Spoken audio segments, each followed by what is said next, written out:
ശ്രീ അജിത് കുമാറിന്റെ DGP പ്രമോഷനും കേരളത്തിന്റെ ആശങ്കയും.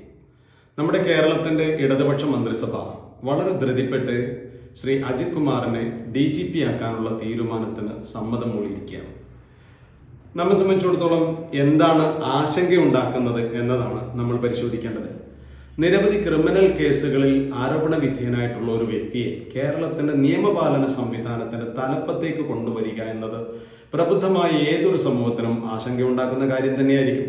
കേരളത്തെ സംബന്ധിച്ചിടത്തോളം ഹൈന്ദവര്, ക്രിസ്ത്യാനികൾ, മുസ്ലിങ്ങളൊക്കെ പ്രബല സമൂഹങ്ങളാണ്. ഇവർക്കിടയിൽ രഞ്ജിപ്പും സൗഹാർദ്ദവും ഉണ്ടാക്കാനുള്ള ചിന്താഗതിയും സമീപന രീതിയുള്ള ആളാണ് യഥാർത്ഥത്തിൽ കേരളത്തിന്റെ പോലീസിന്റെ തലപ്പത്തേക്ക് വരേണ്ടത്. എന്നാൽ സംശയത്തിന്റെ മുൾമുനയിൽ നിൽക്കുന്ന ജാതിയുടെയും മതത്തിന്റെയും പരിഗണനകൾ വെച്ചുകൊണ്ട് കേസുകൾ സമീപിക്കുന്നു എന്ന ആരോപണമുള്ള ഒരു വ്യക്തി കേരള പോലീസിന്റെ തലപ്പത്തേക്ക് വരുന്നത് എന്തുകൊണ്ടും ആശങ്കാജനകം തന്നെയാണ്.